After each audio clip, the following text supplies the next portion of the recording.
Aku gak mau loh mas, berlama-lama berpura-pura terus jadi babysitter anak kamu. Aku tuh mau milikin kamu tuh seutuhnya. Bukan cuma hati kamu tapi juga raga kamu. Aku juga mau milikin rumah ini beserta isi rumahnya. Sabar. Sebentar lagi kamu akan milikin semuanya dan kamu bisa ikutin apa yang kamu mau. Makanya kamu cepetan singkirin perempuan itu. Aku udah gak sabar banget sampai hari itu tiba, Mas. Rafa, kok kamu sendirian, nak? Mbak Sofi mana? Kamar sama papa.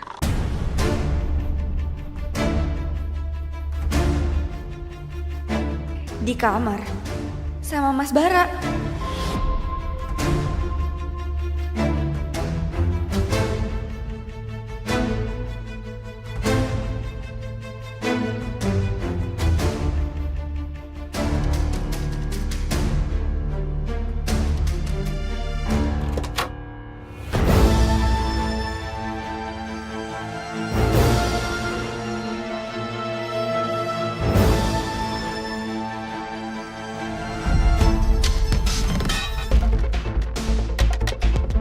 Sayang, kamu udah pulang?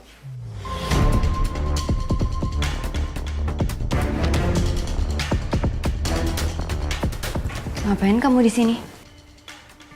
Ini Bu, saya tadi barusan bersihin kamar soalnya Rafa nggak sengaja numpain toples kue Bu.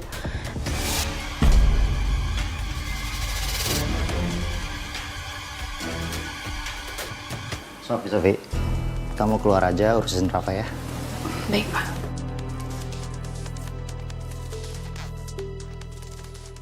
Mas, kamu ngapain berduaan sama babysitter di kamar? Sayang, kamu curiga sama aku ya? Hei, dengerin aku dulu dong. Cuman ada dua wanita dalam hidup aku yang aku cintai. Pertama Intan, yang keduanya kamu.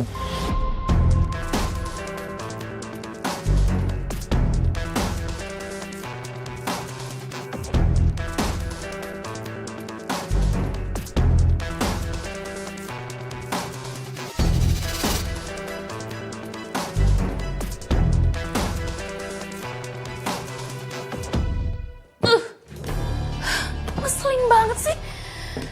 Nempel-nempel sama Mas Bara kayak gitu bikin gue cemburu aja.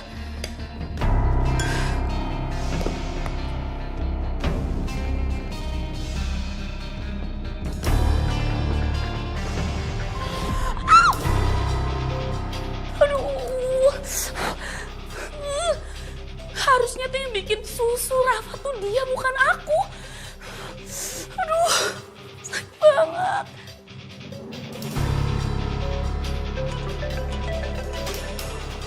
Halo? Kenapa? Kamu mau minta maaf? Karena kamu tadi peluk-peluk istri kamu kayak gitu tadi? Kamu cemburu ya? Itu tadi tuh cuman acting.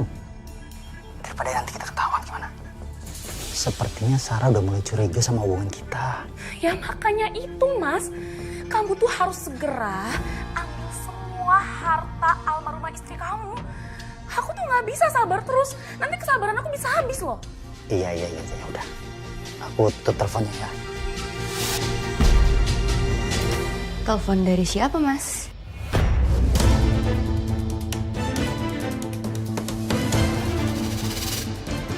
Kok kelihatannya mesra banget? Jangan-jangan kamu punya perempuan lain?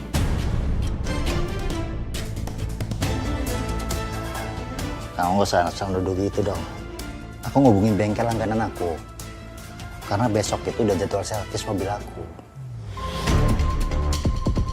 Kamu gak percaya nih? Benar kan? Kamu coba telepon. Ngobrol aja langsung. Nggak perlu. Aku percaya kok sama kamu.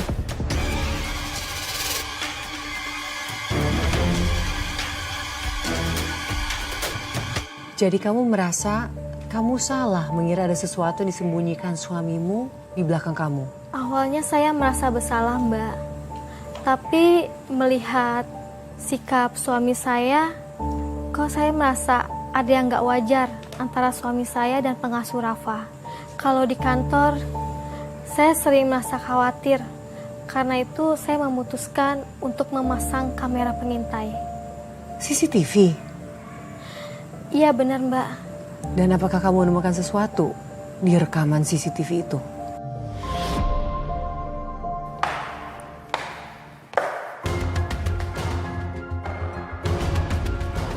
Kok posisi kameranya berubah?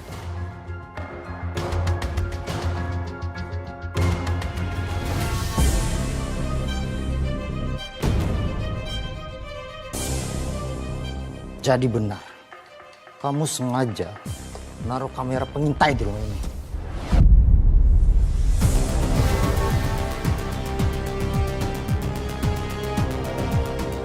Itu buat ngawasin Sofi. Selama kita nggak di rumah, bisa aja dia melakukan sesuatu yang salah. Kamu gak usah banyak alasan, Sarah. Kamu curiga kan sama aku? Mau nuduh aku selingkuh? Mas, kalau kamu nggak selingkuh, kenapa kamu harus marah?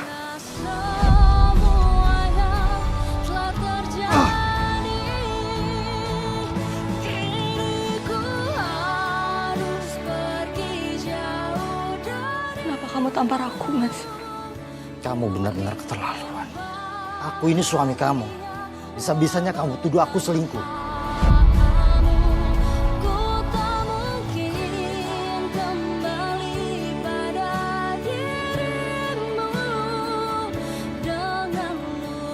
Seumur hidup, saya nggak pernah ditampar oleh siapapun, Mbak.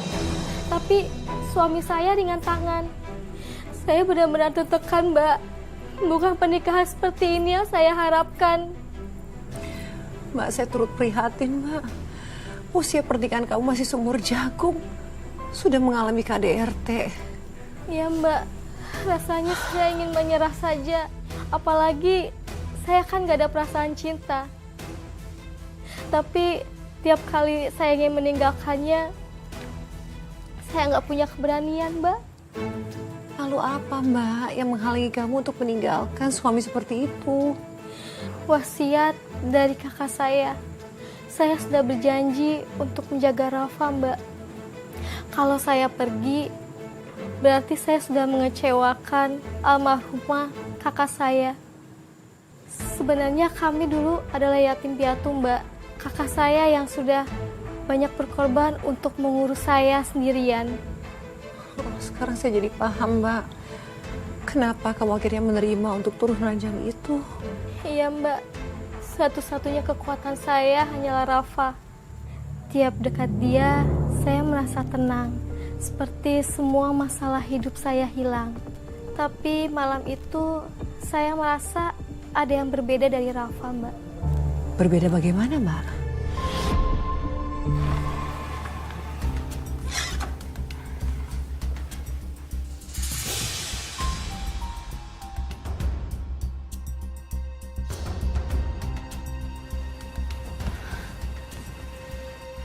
Rafa, kok muka kamu pucat, Nak?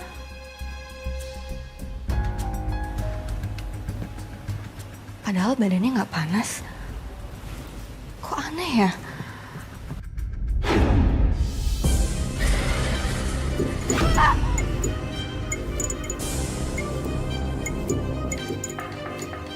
Rafa, kamu kenapa, Nak? Mas Bara! Mas! Mas Bara! Mas! Mas Bara! Mas! Ya Allah, Mas. Astagfirullahaladzim. Ngapain sini jam berapa? Teriak-teriak bikin kaget aja. Mas, aku barusan ngecek. Muka Rafa itu pucat dan matanya hitam. Pokoknya nyeremin banget. Aku takut, Mas. Kamu gak usah bercanda ya? Aku nggak bohong, Mas. Muka Rafa tuh bener-bener beda. Aku juga bingung. Apa mungkin Rafa lagi sakit ya?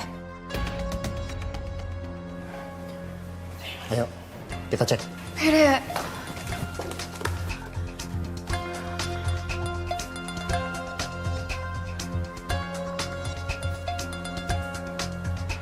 Kenapa-napa kok?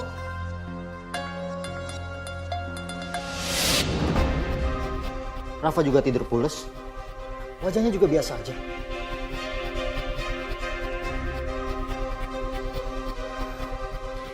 Tapi aku nggak bohong, Mas. Tadi aku bener-bener lihat Rafa itu wajahnya pucat. Tapi buktinya Rafa sekarang nyenyak aja Bu, tidurnya gak kenapa-napa. Ibu ada aja sih. Lagian saya juga lagi plus-plus tidur. Kamu yang benar-benar keterlaluan ya. Bisa-bisanya kamu jelek-jelekin anak kandung saya. Tega kamu bilang muka Rafa serem. Kamu lupa, kamu ibu sambungnya.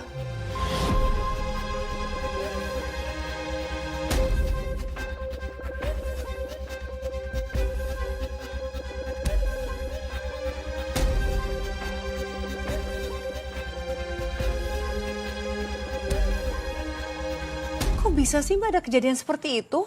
Saya juga nggak tahu dan bingung banget Mbak.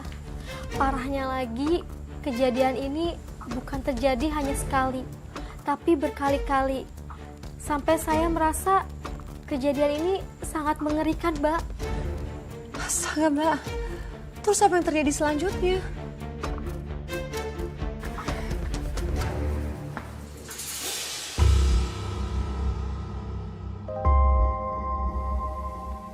Rafa? Nak? Kok kamu belum tidur, sayang? Kita tidur yuk, udah malam.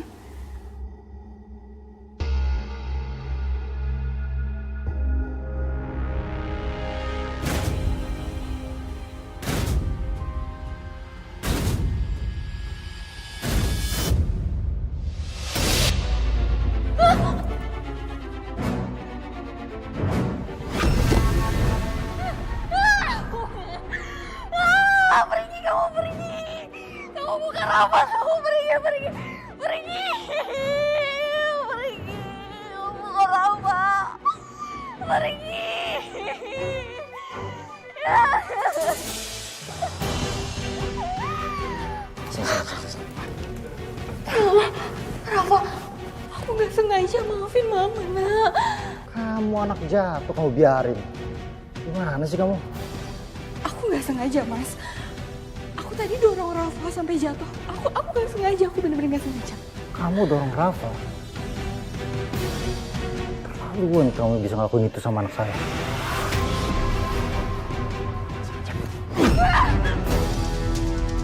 Saya ingatkan sekali lagi sama kamu. Sekali lagi kamu ngelakuin ini sama anak saya tidak akan segan-segan untuk mematahkan tangan kamu.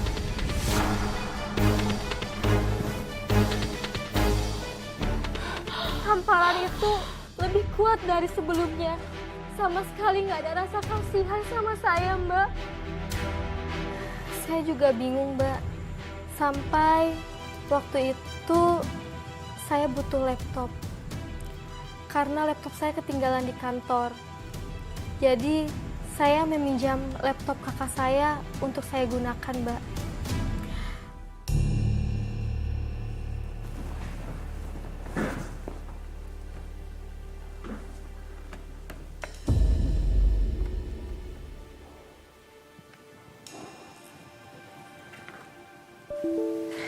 Syukurlah masih bisa nyala.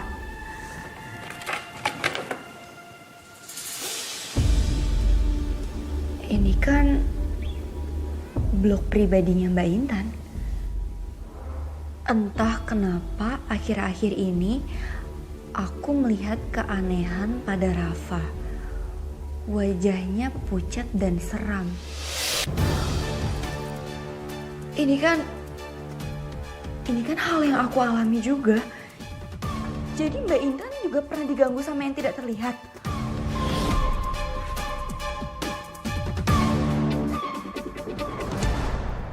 Mas Bara. Mas. Mas. Mas Bara. Mas Bara.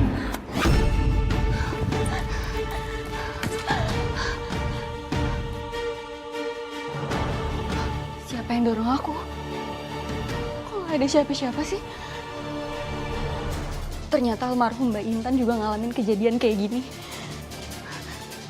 Oh, ada apa ini sebenarnya? Mas Bara, Mas. Kamu ngapain sih teriak-teriak manggil-manggil? Tadi ada yang dorong aku Mas di tangga. Tapi pas aku lihat nggak ada siapa-siapa.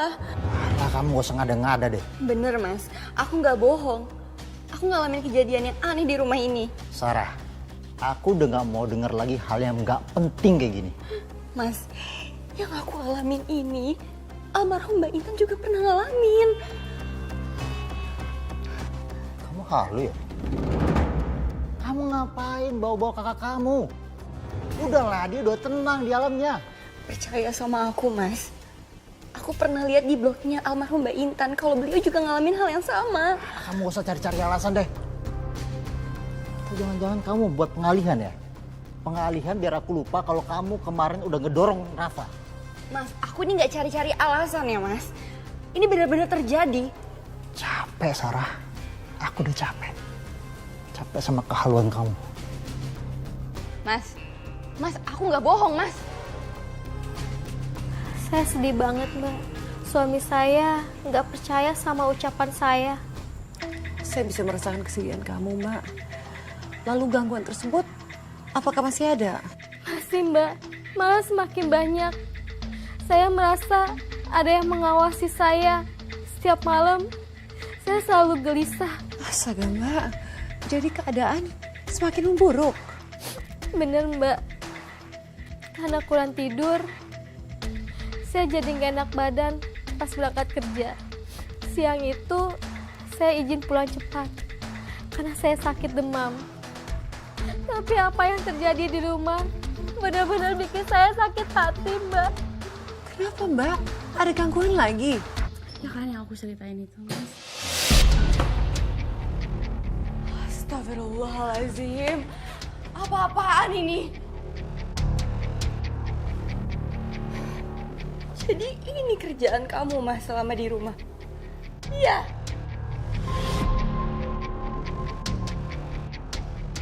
Kamu jangan asal nuduh ya. Aku nggak nuduh, Mas. Aku lihat sendiri.